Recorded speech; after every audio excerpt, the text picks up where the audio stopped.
So YouTube, this is simple mac and cheese. So I got some large elbows, heavy whipping cream. I did some mozzarella and parmesan and some sour cream.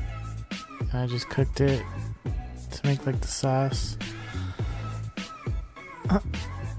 That was like the rest of that one bag.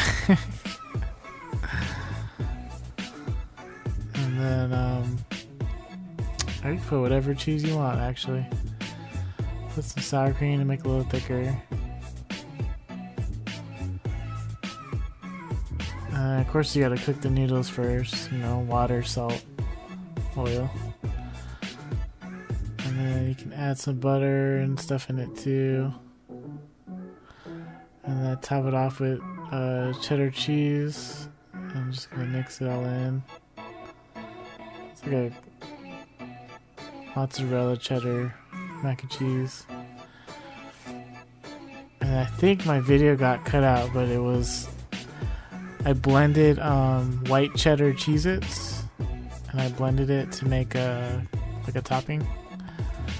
So there, I put it all in a pan, and then I got my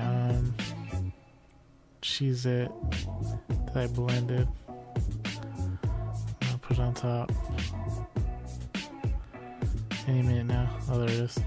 So that's Cheez-Its. That's white cheddar. The white cheddar Cheez-Its. And you can bake it extra long. But sometimes when you bake it, it gets it too dry. So once you put it in the pot, it's still all milky and creamy. So, and then once you put it on your plate, you just kind of mix the Cheez-Its inside.